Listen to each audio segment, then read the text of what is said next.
activity that has gone on with reference to Hindu narrative.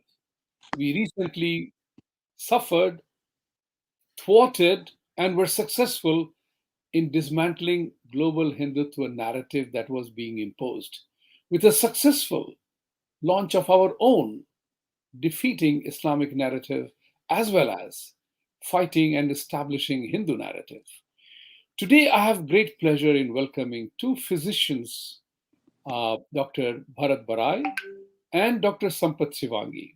Both of you are welcome on the show, gentlemen, and very delighted to have you here today because both of you represent a very interesting element of the Hindu diaspora. Dr. Barai is a Democrat. Dr. Sampat Shivangi is a Republican. What better way to welcome and have this dialogue in America? What happened to Dr. Barai? All right, he will bring him up. So let's begin with one thing, something I'm very keen to know, Dr. Shivangi, is that you are well known amongst the community in India as well as here because you have been very prominently present on the Indian media as well. So, talking about the Hindu narrative, you are a Republican. Very few Indians are Republicans. Are we in the US context, and Dr. Barai is a Democrat, and majority of Indians are Democrats. So is it happening here in the case, subliminally speaking, that the Democrats don't care for Indians because we are already Democrats? So they are taking us for granted. And Republicans couldn't care less because regardless of what they might do, we always end up voting Democrats. So we are kind of caught in a very respectable profession, respectable community. We are caught in a choice where we really have no choice. We are taken for granted community in this country. Your thoughts on that? First of all, thank you, Dr. Jad. Starting this initiative, I think it is timely and very well required dialogue amongst us, Hindus in America, as well as our counterparts all over the world. I wouldn't say just India, because we are all over the world. The reason I was a Democrat when I came in 70s from India, because we carried over the Russian or then Soviet Union influence on India. We came with Nehruite, Nehruism, those democratic principles, and then we were closest allies of Democratic Party in USA, naturally. So when I came up, President Carter was running for a presidential election, and we wholeheartedly supported him and voted for him because, as you say, all Democrats, all the Indians were with the Democratic Alliance. But I realized, especially where I'm in the South, in Mississippi, Democrats are not very welcome category, and you can see in Louisiana, Mississippi, Arkansas, Texas, they are mostly Republican state. And if you want to continue to be in a political process as a Hindu or Indian American, I think I best thought, if I want to serve my country, which I come from, India, is to join the group. Of course, I was very much welcome. The Governor Haley Barbour, who was earlier President Reagan's chief of staff in the White House, he invited me to join the Republican Party, and he offered me, to be a first delegate ever to be on the Indian American to be the Republican Party convention. So I thought, they were wanting us to join Republican Party, which I did not get it from Democratic Party because they thought all Indian Americans will be Democrats.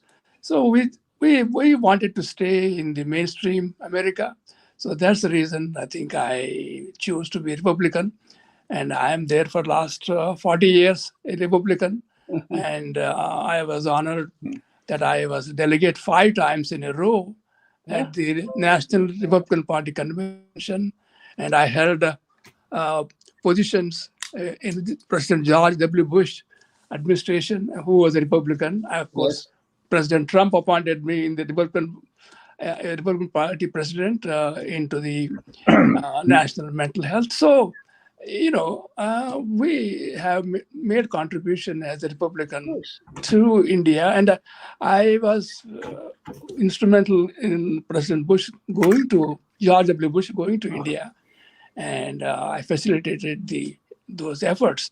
So I think President George W. Bush was instrumental in getting civil nuclear treaty, which no Democratic president has ever done uh, all these last 50 years. So I think we have more accessibility. President Trump, even though he may have issues personally, but I think he was very close ally of India and friend of Modi ji, and he went to India, and he was a very popular president in India. I mean, so these are my few remarks why Hindus uh, would like to. I think Thank you very much. As a to good opening statement, Dr. Bharat, Dr. Rai, you just disappeared for a few seconds when I started the show.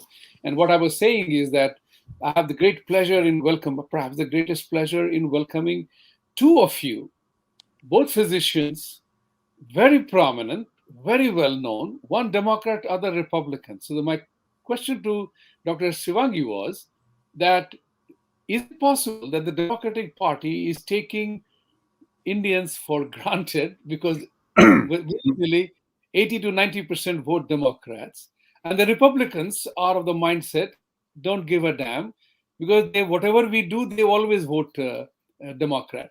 But this is not a conversation about Democrat or Republican. This is a conversation with two of you, such prominent people of the community who have been nationally recognized in this country as well as in India for your contribution and affiliations. How do we build up our narrative, considering that we have been under severe attack? God knows why. I mean, we are just simple Hindus, as I call myself to be. We are not complicated people, but why are we witnessing such barrage of attacks on what I prefer to call quote unquote things Hindu? And what do we do to address that issue, politically as well as socially? Thank you, Vibhuti. Good morning for inviting me on the show. Let me correct it. Yeah. I'm not a Democrat. Oh, you saw. I'm no. I have been I have been an independent, Okay. and in each election, depending upon my perception, I have voted and contributed accordingly. So you can see it on both sides, Democrats as well as Republicans, based on the individual merit of the candidate. Mhm. Now, I have problem with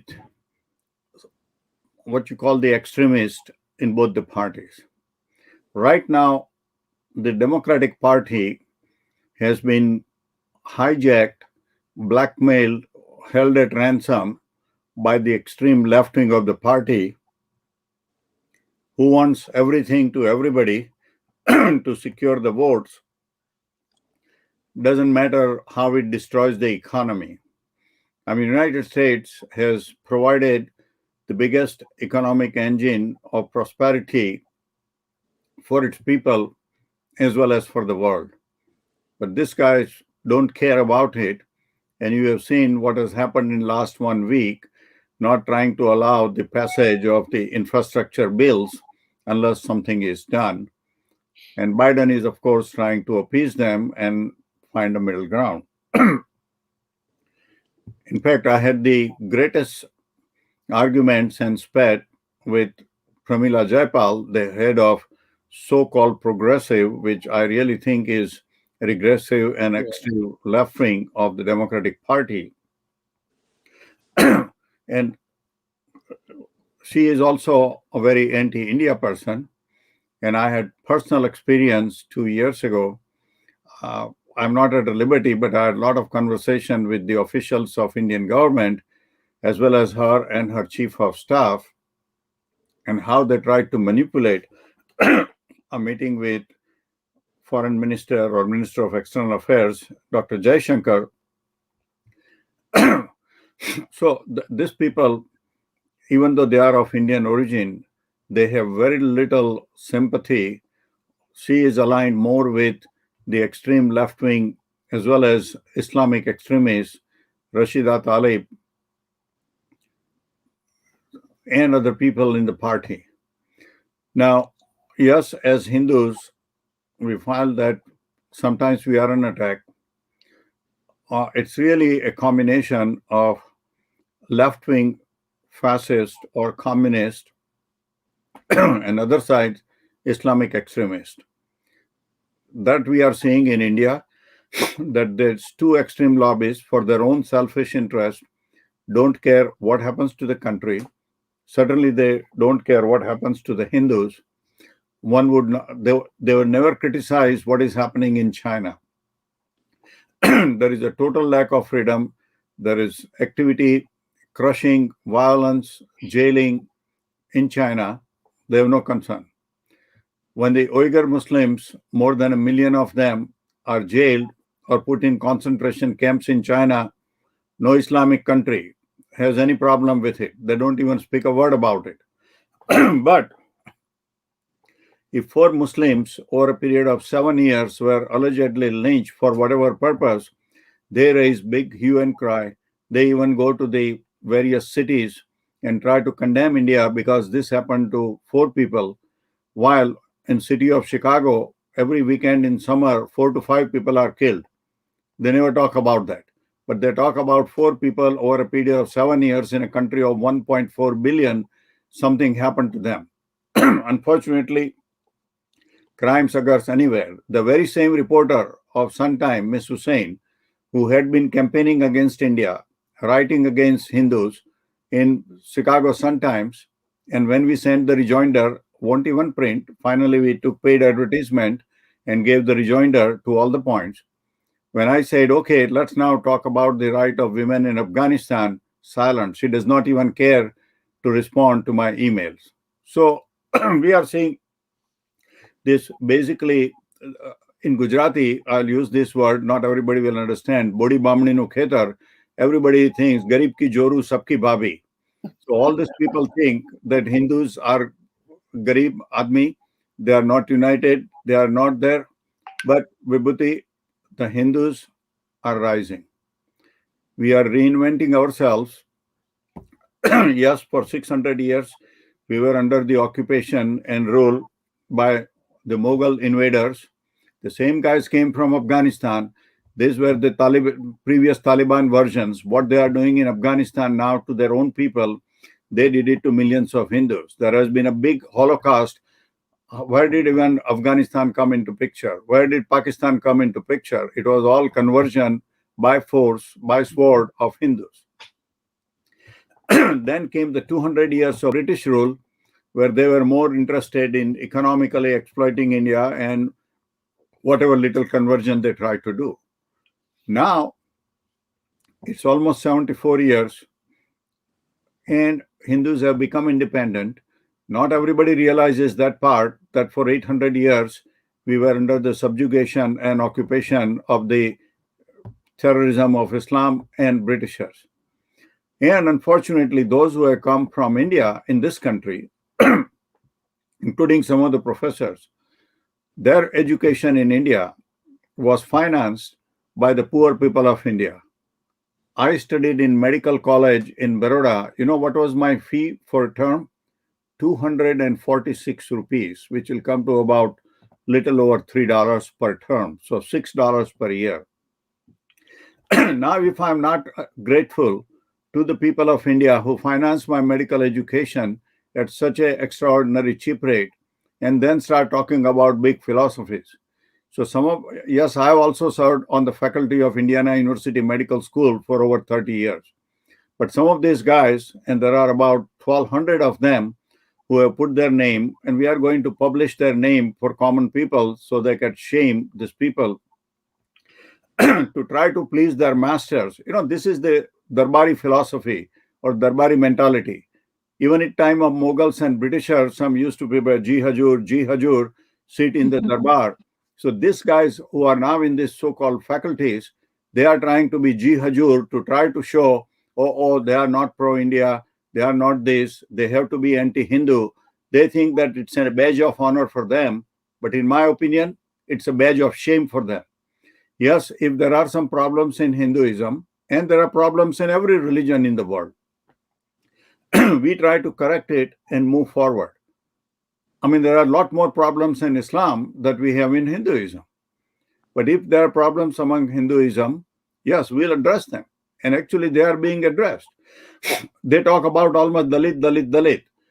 Here, President of India is a Dalit. The Vice President of India, Venkaiah Naidu, he is OBC. The Prime Minister Narendra Modi, he is an OBC. What more they are talking about Dalit everywhere? Congress thinks that they are the first one to bring a Dalit Chief Minister of Punjab. Hey, wait a minute. They forget the Prime Minister, President, and Vice President under BJP are all Dalit or OBC. So the false narrative that has been created because nobody has been countering them. It's good that when the cities started passing anti-India, anti-Hindu resolutions, people protested. It did not succeed everywhere. I'm gratified that with the help of our colleagues in Chicago area, this was the first time that in a major city this resolution was defeated.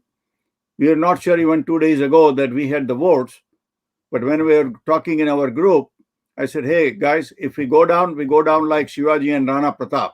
So let's keep on fighting. And thanks to the effort of our team, we were able to be successful in defeating this.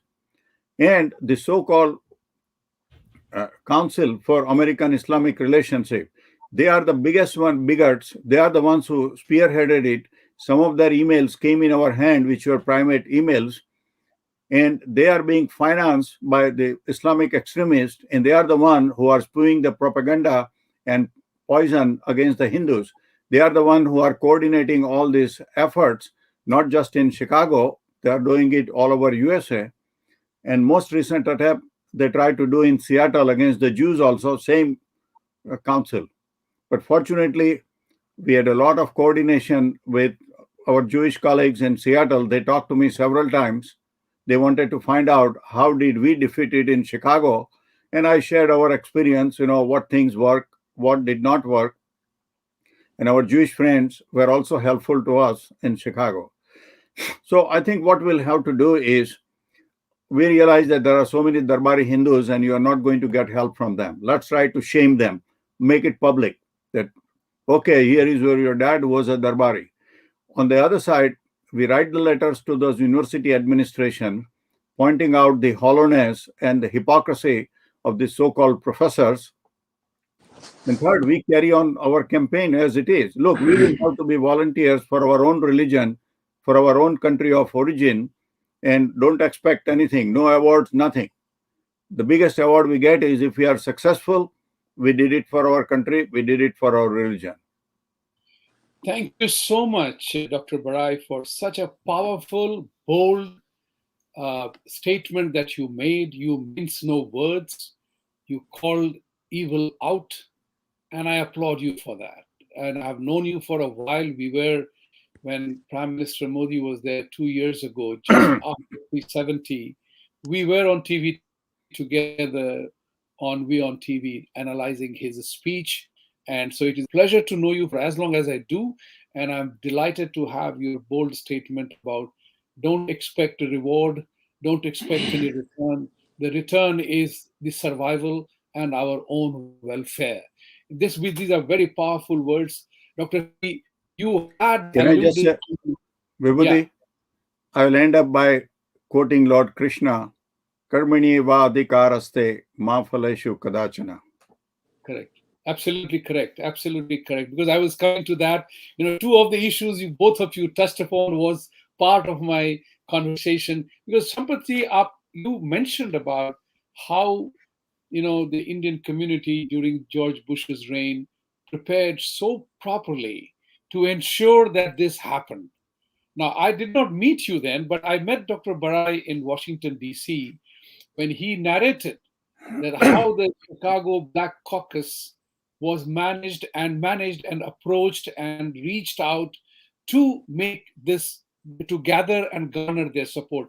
This particular conversation is not publicly known, will never be publicly known. But today, I want both of you to talk about it as to how the whole nuclear deal went through, because it was a critical piece of legislation on which Indians of all affiliations collaborated and coordinated and mobilized it to work. So I would want to say that just as Dr. Barai has said, that how to go about it, how to stand up and contest. My specific question here would be related to that how the caste narrative, bogus narrative of caste has been imposed on us through equality labs, and caste is being treated as a protected element of the Hindu life here. So my appeal to you is how do we contest these coordinated attacks on things Hindu? Why is it that we, the most peaceful community in the world, we are not a law and order problem in any country of the world as immigrants? Why is it that we have become a bone that people want to beat us with? Yeah, so I will go in two ways, two perspective of mine. One is on, you mentioned about the civil nuclear treaty, which was initiated and carried over and successfully got approved in the both houses of Congress. President George W. Bush did that. Actually, I had hosted a lunch for him in Jackson, Mississippi, when he was president, and I had a delegate of about 10, 15 Indian Americans to be there. And first of all, excuse me, George W. Bush was the first president to host the Diwali event in the White House. No other president, Democratic or any other denomination, ever had a Diwali function in the White House. So I made him to promise me in Jackson, Mississippi, that we had a lunch with him in August. In October, November that year, he never forgot, he hosted a biggest Diwali event ever in the history of 200 years of US. So, we as Hindus, we are trying to get there, and it is taking a longer time. And as Dr. Barai said, there are many Hindus not as much as feeling or religious beliefs like I have or you have or Dr. Barai has, they may not have. They are lean, so maybe they are just like Kanaya Kumar, the leftist, the communist, now joining the Congress Party of India. I mean, so such people have infiltrated into many universities in US. Like they are Kanaya Kumars of India, they are in US. So they're leftist, their thinking is different. I don't think they're they care much about India. They look up, as Dr. Barai said, they look after themselves. What is good for them? If they go against Hindus and Indians, they may get a promotion, they may get a raise. Who knows what's going on? I mean, it is uncalled for. I've never seen anybody, being what you are, and you go against your own religion, your own desire, your own belief. It's unthinkable. I would condemn wholeheartedly. My feeling is we need to reach out to the higher ups like chancellors of the universities and see why this is being propagated, why is being allowed. Such a is a condemnable thing. I think we as a Hindus and Indian Americans, we need to reach out to. We can. We have the financial resources. We have personal influence with congressmen and senators, and that can be brought. I don't think I will, in my state, in state of Mississippi, I will make sure that will never such a thing happen in my state. Nobody can go against Hindus and have such a outrageous announcement against Hindu. It will never. I think that's why we need to be united in each state, like Dr. Barai said. We have to have a group of Hindus who believe in what we think is right. And we're not saying that Christianity is wrong or Islam is wrong. We are not saying anything. Why are they worried about Hindus? What harm have we done to any religion ever in the history of 5,000 years? Never. We never conquered, never went against anybody. Why is that we are being targeted? I have no idea. And if you know, Dr. Jha, let me know. Thank you very much. You are totally right. That's what I'm saying all the time. Is that we are the most peace-loving immigrant community anywhere in the world. We are, as once a senator told, I was not going to tell people about your both of you having an outstanding political connections in this country and back home as well. But you said that George W. Bush and President, both of you are very, very well connected. So that's why my appeal to you is that, just as Dr. Barai said, just as you said, हमने किसी का नुकसान नहीं किया है. Why are they after us? That's because a they think that fundamental we are question. slaves and they will be able to So the point which I was ride over us. coming to you, the point that I was coming to you, Dr. Barai, was this very fact that you and our profession, we are professionals. We are professionals. In a doctor's cabin or a doctor's surgery table, they don't know religion, right? Illness doesn't have a religious monopoly, just as money doesn't have a religious monopoly. We need to take this forward. And I totally agree with both of you that we have to change our own narrative. As you said, that Hindu is awakening and asserting is a Swami Vivekananda's famous statement, which I have been parroting and talking about it. It's time for Hindus to awaken, arise, assert, and I added my fourth A to that, is act. Don't sit idle. Take the steps to do that. So, Dr. Barai, the question that I want to raise is that one of the attacks that is happening in this country is about caste basis. Equality Lab did a bogus study, and I dare say that. And I invite them to contest my assertion that their study is bogus. I'm willing to take you on. So if anybody who is a supporter of Equality Lab, come and have a discussion on that. I'm here to ask a Dalit, if you feel victimized because of your being a caste-based person in this America, in reality, I have been telling people in India that one of the reasons why the Indians are prosperous in this country is that we have no caste war, and American society doesn't recognize these kind of discriminations. So the point of the matter is that how are we stuck with a caste narrative imposed upon us by others? And what must we do to do that? How do we dispel that thought? Vibhuti, there are people who think that they can divide the Hindus. That's what the Britishers tried to do during the 200 years. Now, some of the left-wing guys, if Hindus get united, which is happening largely in India, if not completely, then they would not be able to play the Darbari role. BJP has done a great job of trying to assemble the Hindus under the Hindu label rather than allow them to be divided. So the people in India, some people here, the left wing, they want to slice off a section of Hindu by calling them Dalit. Tell me what happens here. Is any Indian, I don't even know who is Dalit, who is Brahmin, who is, I don't know. Second thing, there are mixed marriages taking place even among the states. My own son-in-law, one of them is Tamil, another one is Sindhi. So we don't try to even think of it. We try to think of it ourselves as Hindu. But when you want to split the society, okay, try to tell you are Dalits, even though nobody tells them that they are Dalit here. They get the same rights as anybody else. Are they trying to say that in the United States, Dalits are being discriminated against? Nobody even knows that they are Dalit. But they want to sort of splinter them off. So they think that you can create a majority of the Darbaris, the Muslims, and by trying to splice off Dalits. Unfortunately, that's not working. I mean, they're trying to do that. That is an effort.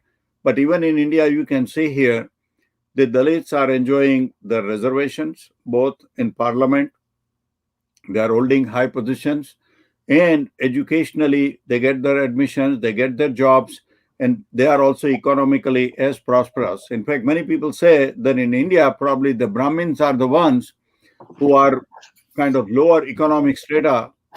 They always say Garib Bichara Brahmin. So those people are always being put, even though quote unquote they might be Yeah. respected. So the unfortunately, this guy's the left wing, and I think George Soros has been called as one of the guy who is financing this so-called equality lab. Uh, Yesterday, somebody sent me something about George Soros. The Chinese Communist Party called him the evilest man. I said this is one rare exception where I will agree with Chinese Communist Party about calling George Soros the evil man. Yeah. I mean, we have a common point here now. Fortunately, can ally with the Chinese with reference to exposing the evil of George Soros or whatever he is. Dr. Shivangi Saab, like Bharatji said something very important, and I totally agree with that. Is that this is something which was told to me by a professor in the university, that majority of the Indian professors, and I do not know that, I'm willing to listen and I'm willing to disprove or prove one way or the other. So take my word as it comes. I'm quoting a professor who said that a lot of Indian teachers in the academic year, they are all left oriented. They were back home leftists who came to America. They found this as an easy job, tenured, permanent, living a life and changing the minds, influencing the mind. So this is what has led to the woke culture in America. I'm not saying only Indian professors, but there is a woke culture in America where, according to them, everything else is wrong except them, or what they say. We are being attacked, and I keep wondering. You have a deep penetration in the minds of politicians. Share your thoughts about why are we Hindus taken such a target. One of the reasons Dr. Barai said that we have been a slavish mentality, colonial mindset, ruled by others. Your take on that, how do we repulse, and throw that entire thing? Because none of us are victims of, none of us have colonial mindset. All three of us are professionals, very proud of ourselves. And I am very delighted to be part of the group of people like yourselves that we stand on our own feet without fear or favor from any community. How do we take that, this bold community, this successful community, how do we take that next step forward? Yes, I think if you look at what Indian Americans, especially Hindus, have done in USA and Canada, we have built, which country in last 25, 30 years, we have built hundreds of temples. Which country can you show that Hindus have built Hindu temples uh, across United States? You can never see anything such of unity amongst ourselves. But of course, we did not think that the other religions, we are minority, of course. We are the least, we are less than a percentage of population of United States. But if you go, every city, Hindus have maybe minimum one temple. In Jackson, Mississippi, where I am, we have 4 temples, a town of 200,000 people. I mean, we are there, but we are not united. Uh, of course, we believe in different sects, so each sect has its own temple. What I'm trying to tell is we are divided. We are united as Hindus, but again, we are subsects. That makes a lot of difference. And that we need to have just like Swami Vivekananda, somebody who can unite us. I think we are divided amongst ourselves. That is our biggest weakness. And we never are together. Of course, we will meet once in Diwali or once on Independence Day together. Otherwise, we are not, we are a fabricated society. That's happened in last 5,000 years, and that is reflecting in the US. The same reason, I think, we, as Dr. Barai said, we need to be united. Whatever, Okay. Now this Hindus, particular even this Dalits are particular Hindus. thing. Why are they considering themselves as non-Hindus? I think we need to maybe assimilate them more. I think we have done much, but I think we have more room to do it.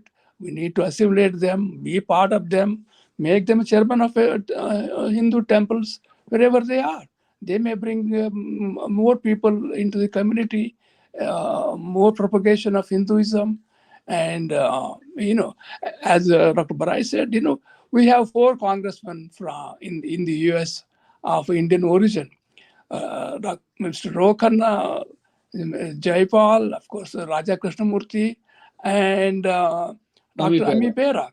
See, Dr. Ami Pera he was Hindu, now he became a Christian.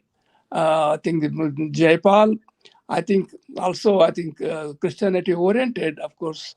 Rokhanna, and we are not sure about him, but he is not very in favor of India.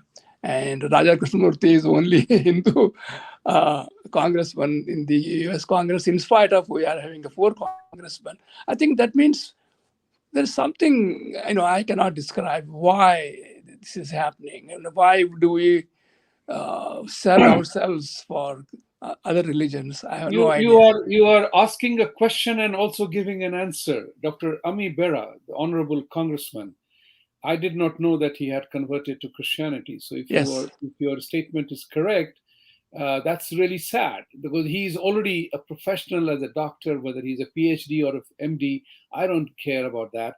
But the fact that he's a privileged guy, a member of Congress, and he converted to Christianity, that is nothing else but protecting his little seat out there.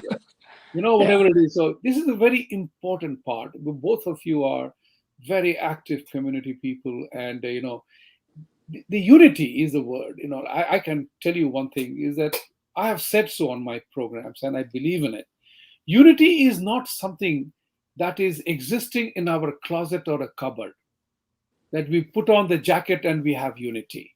Unity is always behind a purpose. So, dismantling Hindutva globally was a purpose that we recognize that we are not threat to anyone. We are not threat to anyone. We live a peaceful life. We actually believe in live and let live philosophy. We leave us alone. As you very rightly said, Dr. Shivangi, that we have no problem with Christians and Muslims. And I say that with pride that if you found your way as Jesus as the only savior, good for you. Let me find my path. What makes you think that my Krishna is wrong? Likewise, if you found that Allah is supreme and that's where you have found your ultimate peace, that's cool. Leave me alone. And that's what we must resist. That, demanding reciprocity from them. This word is very critical. We must demand reciprocity from them, from other communities. That if you are asking to build a mosque or a temple, mosque or a church, we have the right to build a temple. That's where you establish equality. So, Dr. Barai, I totally agree with you, and I'll stand by you and offer my platform that those people who are anti-Hindu or are acting, behaving anti-Hindu, let's shame them. Let's shame them. Let's ask them why. And today I'm using this platform to invite everybody who is concerned about the caste thing in America. If you are Dalit, if you are whatever your complaint is, let's talk about it. Let's discuss instead of becoming victim of research. Right, your platform. Doctor, we have to choose what will be the most effective weapon. Last night, I spoke at the Indian consulate and we talked about Gandhian philosophy. And that method was appropriate against the Britishers, who were at least half civilized and had their own parliament in London, whatever worth it was. Mm-hmm. But if you have an enemy like Taliban, clearly Gandhian philosophy is not going to work. Yeah. There you need AK-47, tanks, howitzers, and aircraft to bomb them. So we will have to judge who our enemies are. For those who are at the university level, the left wing, the Barais, will have to fight them accordingly at the university level. But we should not hesitate to fight back and express our views. I believe more in the philosophy of Lord Ram. Yes, we don't want to harass anybody, let everybody live in peace.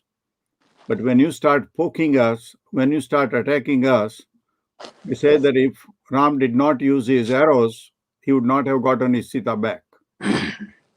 So we have to be prepared to wage a struggle, use our resources, intellectual, financial, physical, weapons, whatever it is, as a society, depending upon who the enemy is and what will be the best way to tackle them.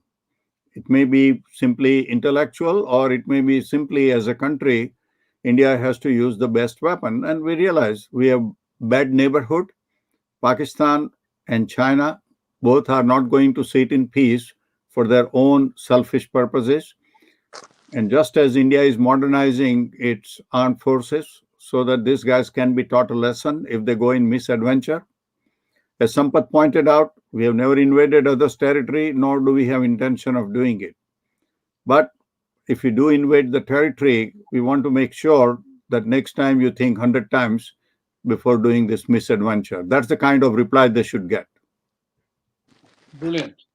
Oh God, what you said is music to my ears, because that's the kind of thing which I have been saying, that you got to understand your enemy. You got to know your enemy.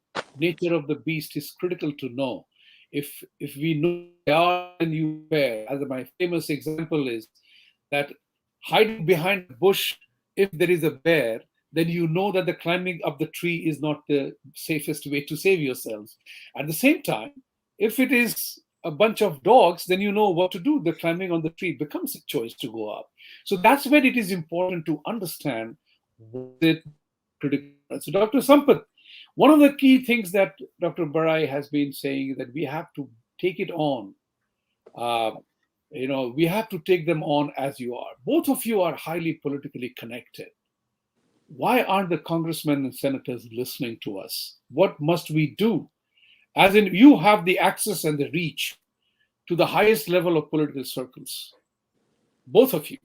I'm calling on behalf of all my viewers and listeners. Where do we go from here? That's a key question.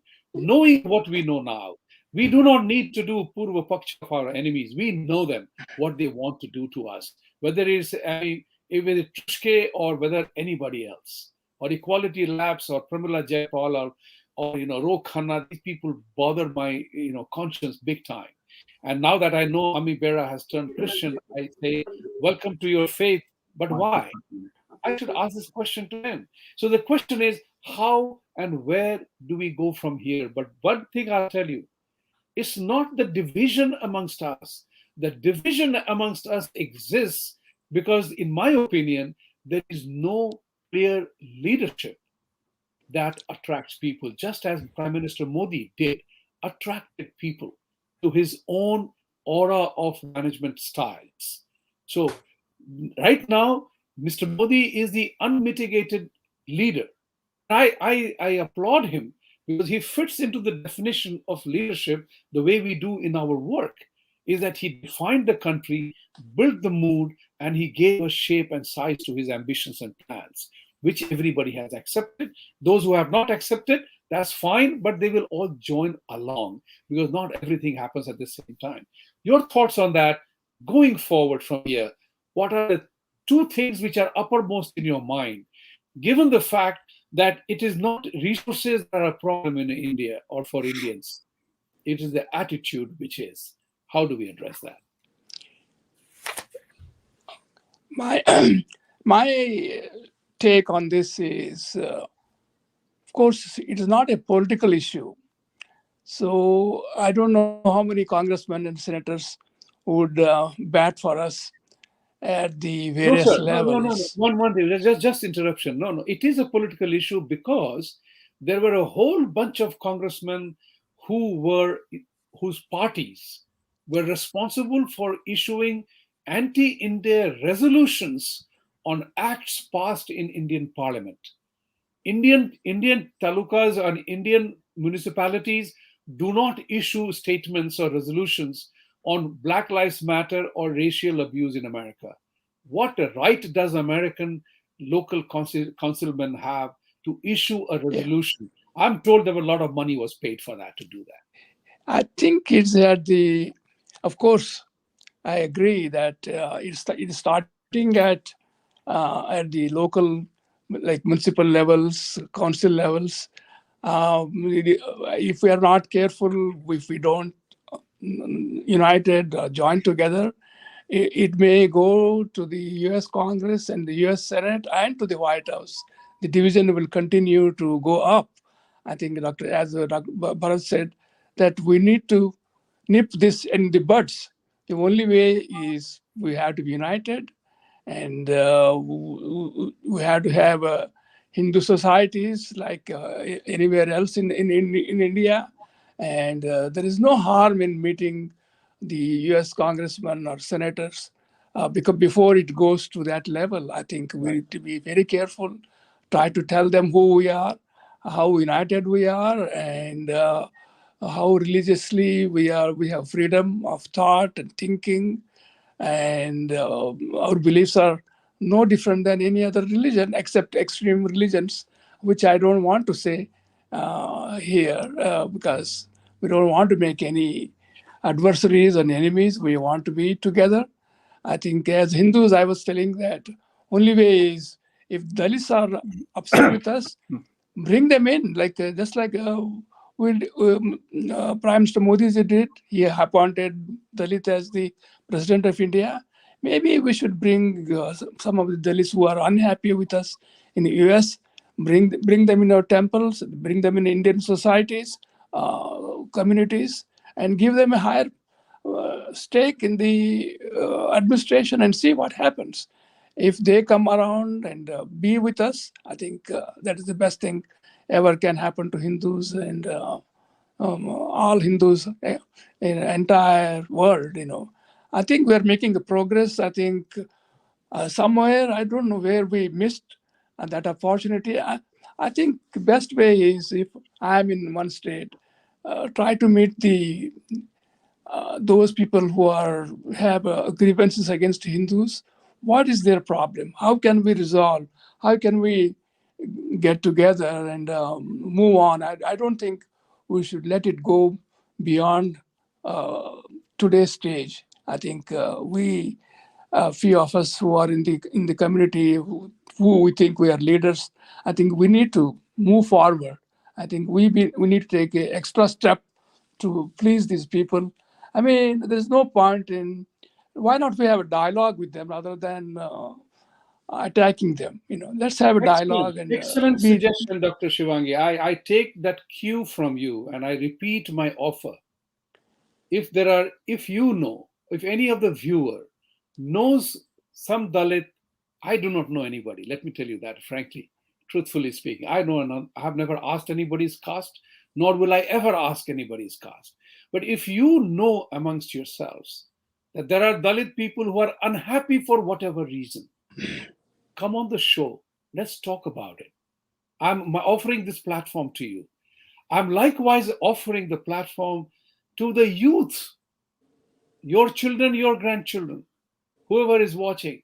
Bring your college grades youth and let's talk to them as to what is their peeve against being a Hindu. I mean, I've been hearing strange stories about that.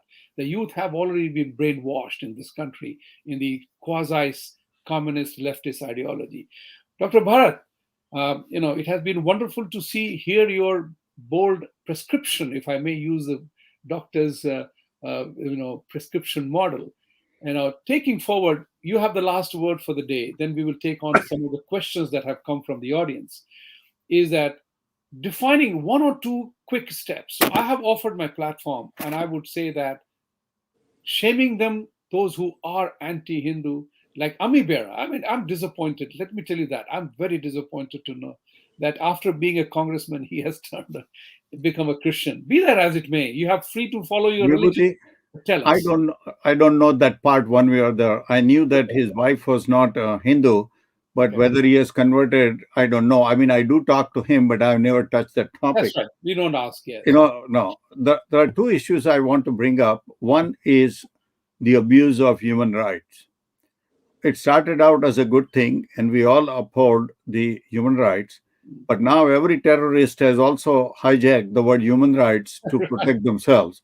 And every left wing extremist, when you want to attack somebody and there is no rational basis for it, you raise the issue of Hindu human rights and then use it selectively as you think fit. So even if one person gets harmed, you raise the bogey of human rights, but selectively ignore if thousand other people are killed, abused, the women are left out of job, left out of universities.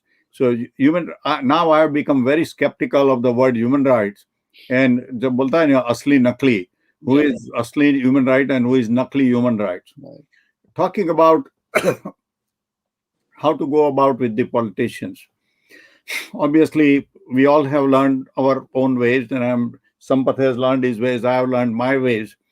But as I analyze, the politicians need three things: vote, money, and you can call it communication. We have some votes, maybe about 1.2%, not sufficient, but at least it matters. It's not 0.1%. And if we decide to vote against a congressman or senator based on his or her stand against Hindus, that is one way. Second is money. Fortunately, it's not just enough to say in all the meetings that we are the richest Right. ethnic group. That boasting doesn't help. Yeah. You have to use that money to try to use it for the benefit of the community. So unless you start writing the checks where appropriate. Now, one thing I do after Pramila Jaipal's experience, for whom I had financed in the first election, any candidate that comes to Chicago area and asking for financial thing, I ask a very blunt, open question. Are you going to be like Pramila Jaipal, take our money and then go against India and Hindus, or you are going to be with Hindus and India? I ask blunt question. And that is in presence of everybody. So now the guy is put to test. Either he says yes, otherwise I tell him bluntly, I'm not going to contribute a penny to you. And I'm sure the people who are there get the message about their contribution. So that is one way that the next generation that is trying to contest election, sure, they need money. And believe it or not, they come to Indians first for their support, including Pramila Jaipal, Raja Krishnamurthy, Ami Bera, Ro Khanna. Everybody comes to Indians first. So we should start questioning them. And mass appeal in the areas wherever we have Indian population, if there are a bunch of committed Indians in that particular constituency who will keep contact with their congressmen and give their views, at least they are hearing that, hey, this community is active and it's advocating its own role, advocating its own views, conveying to the congressman or senator. Vibhuti, can I take off for a few minutes while you are doing the questions, because I have to take care of something else? You mean to say you will go and come back, or Well, either way is fine with me, but I need to be out for 15 minutes. or 15 minutes? We will be probably over with the show.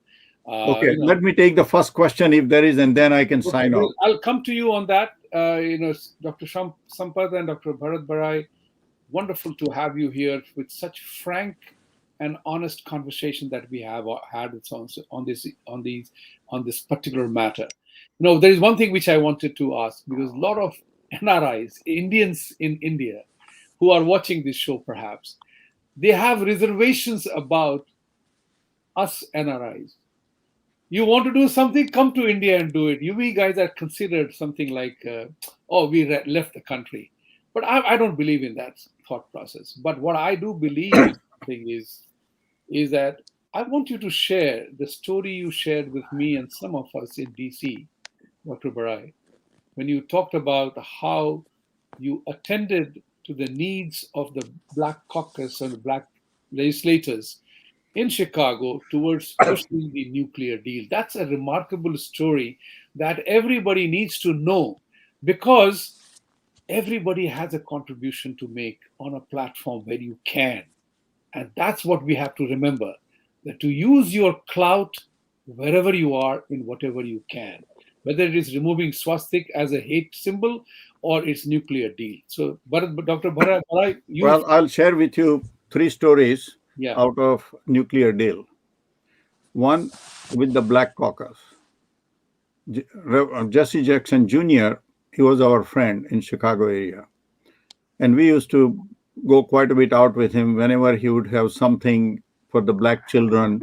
We would come and we would contribute. I was not the only one. There were other people also. And this was again like Karmanieva Adhikaraste. We never asked anything for all these years. So we went to Jesse and, of course, invoked Gandhi, King, the minorities. And we became good friends, and we said that this nuclear deal will provide power which will be necessary for the upliftment of the poor people, the farmers, and other people. And he was on board that story. And he promised us that he will get us the vote. In my opinion, the real credit for the nuclear treaty in USA, as you are right, most people don't know about it, goes to the blacks and Hispanics. So he promised, he personally campaigned, and I think Mel Watts, who was the chairman of the Black Caucus in 2007, he helped, and I think we got 41 out of 45 black votes. They had promised us about 35. We also did a function on Capitol Hill with the Indian ambassador coming up there. So they delivered 41 out of 45 votes. Congressman Luis Gutierrez, and it was a personal lobbying by Jesse Jackson as well as Mel Watts on our behalf. Luis Gutierrez, who was from Chicago, a Hispanic congressman, same thing, many times he will come to us, oh, we have this Hispanic event, that event, we need $500 prize or this, and we'll always donate money. There are other people too. When we went to him and requested his support, you know what he said? He said, Barai, you have been our friends. You tell us what to do. We have no interest one way or other in the nuclear treaty. It was not a Hispanic issue. But because of years of association with them and contributing to their needs as and when, he arranged a meeting of all Hispanic members of Congress. I would name the congressman because he is a secretary now, Luis Becerra, in his office when he was a congressman, called the Hispanic congressman. We presented our case, and we got most of the Hispanic votes too.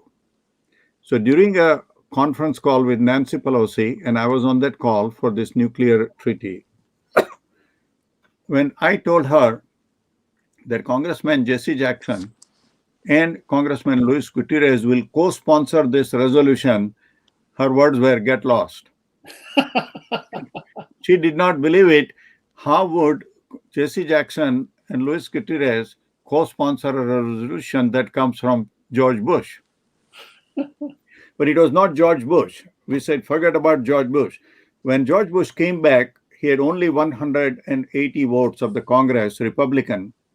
So we said that how do we stitch together a majority? And the majority came from the Black Caucus, the Hispanic Caucus, and some of the congressmen, Democratic congressmen, where we had good Indian population or the Indians had good rapport with them. So that is how we stitched it. Same way was with Obama when he was the US Senator. I had several meetings with him and tried to coach him. But I'll tell you a story about Joe Biden. Prime Minister Manmohan Singh sent the Petroleum Minister Murli Devra. Murli Devra I knew very well because in the Senate there was not a single Democratic co-sponsor. They were all Republicans. Murli Devra came and said, Bharat Bhai, the PM has sent me, and he knew that I knew Senator Evan Bai, who was a senator from Indiana, my state. At least try to get him on board because you know him well. So we met privately with Senator Bai, myself, Murli Devra, and Senator Bai in his office, and I requested him to co-sponsor. He agreed with the proposition, but he said, I don't want to be the first person to co-sponsor this alone. He said, if there are at least two other prominent Democratic senators, he will do it. So Ramesh, we gave him the assignment to take care of John Kerry, and Ramesh delivered. You are And talking we about went, Ramesh Kapoor from yes, Boston. That's he did a great job. right. And we went to Senator Joe Biden's office since he was on the Foreign Relations Committee then. I distinctly remember, and we took David Wilhelm with him, who is from Chicago. So this is all Chicago mafia connection. And David Wilhelm and Senator Biden at that time had announced that he was going to contest for the president. So they are a little more receptive. But I remember we presented our case to Senator Biden in his office, and actually I have a picture of that. I was sitting with him, and he was the first one to announce. He said, I'm not going to do this for myself.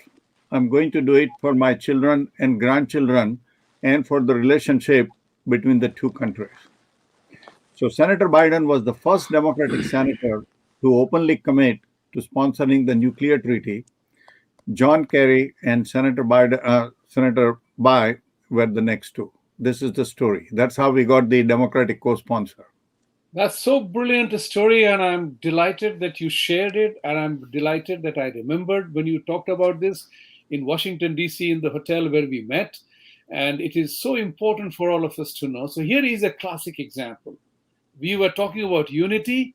Here is Dr. Sampat Shivangi, a Republican, a Bush supporter, and here is Dr. Bharat Barai, independent. I would correct myself. So am I. So independent, and who played the role of the Sarathi, if I may say so, in navigating the big tussle.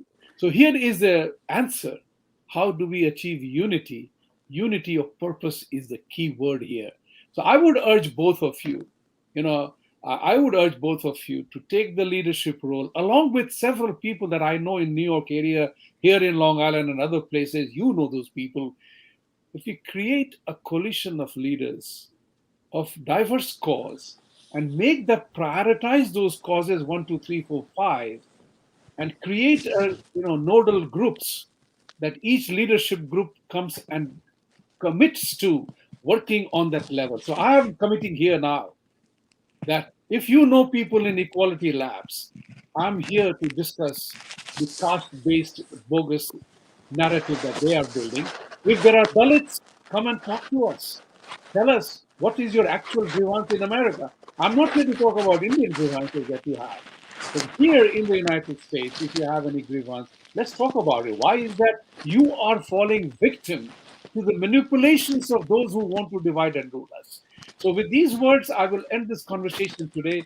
Sampatji, you have been an outstanding Republican, but we have to also create a cloud. And I opened the statement by saying, because Democrats know that 90% of the Indians vote Democrat, they are taking us for granted. Republicans know that, hey, this is only 10% guys are Republicans, their votes don't matter. So this is what is important. So let's take the questions, some of them. Dr. Barai, if you want to excuse yourself, come back again. So Dr. Shivangi, you will have all the questions that you will require to answer. There is a lot of noise pollution coming from your side. So just check the mic. Console, please, let's ask the questions. So thank you very much. Let's go to the questions. Mr. Karan Batra is asking a question, Dr. Shivangi. We need equal representation and awareness about India and Hinduism in both Democrat and Republican parties. Jewish community has done it successfully. We should learn. What's your message for that?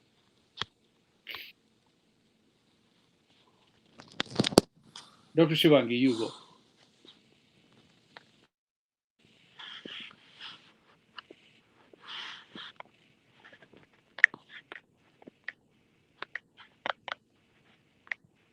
Dr. Shivangi, can you speak? Can you hear me? Hello? Okay, Karanji, let me answer this question while both the gentlemen had some emergency, of course. Yes, we definitely agree with you that we need equal representation and awareness. I wouldn't know the word equal because you can't have equal. It is so. It is so. It is totally different from that. But awareness, yes, we have to create awareness in both the groups, just as Jewish people have done. Poonam Abi, the Congress Muppet CM of Punjab, is a Christian. How he is then a Dalit? Christians claim they have no such discriminatory categories. Is that not bigotry? Poonamji, agree with you. I don't even want to argue that position because I'm in total agreement with you in this regard. Thank you for bringing that point.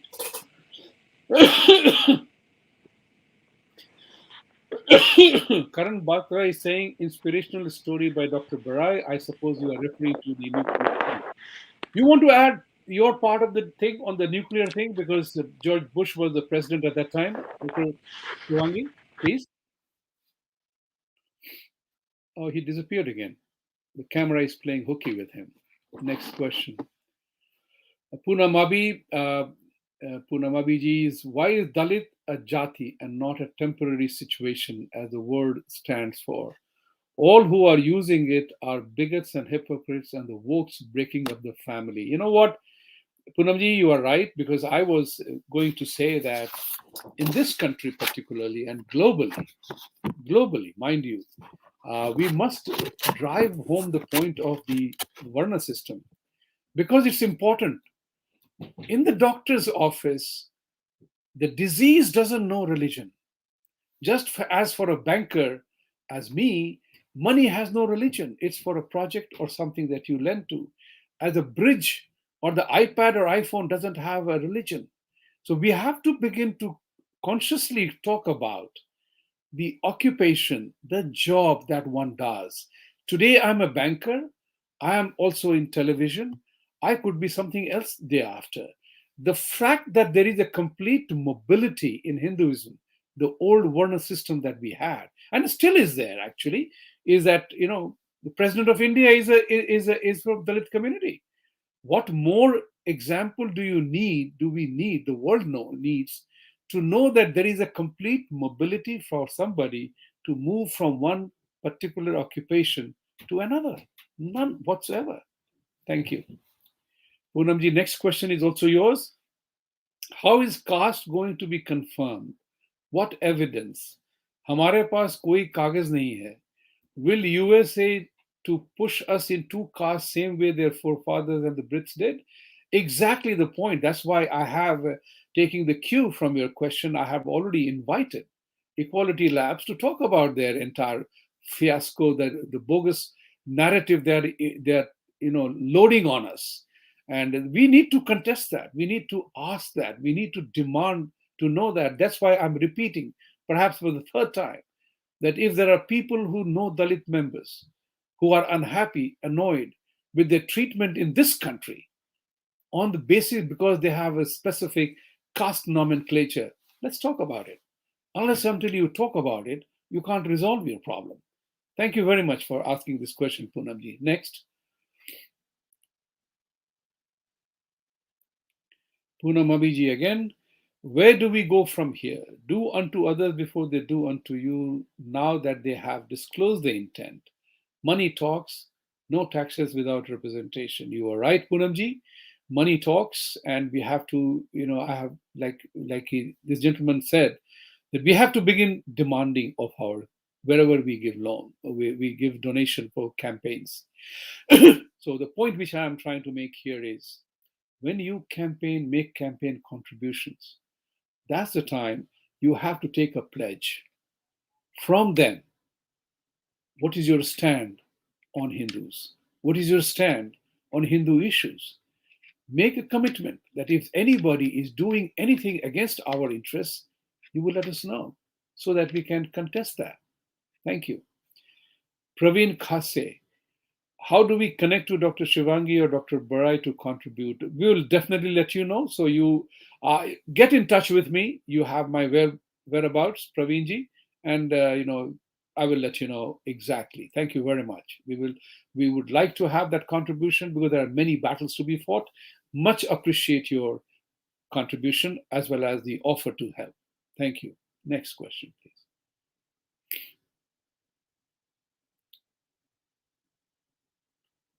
Next question, please. Poonamji again. Vibhuti, we will all benefit greatly reading Professor R. Vaidyanathan's book, Caste as a Social Capital. Thank you very much. I will make a note of it, and I will definitely keep that in mind. So, viewers, we have a dual platform, Jaipur Dialogue USA and Jaipur Dialogues. Subscribe to both, like both, share both, and contribute to both. With these words, I want to thank all of you for joining the show. See you again next week. Satyamev Jayate. Thank you. Press the bell icon on YouTube and don't miss another update.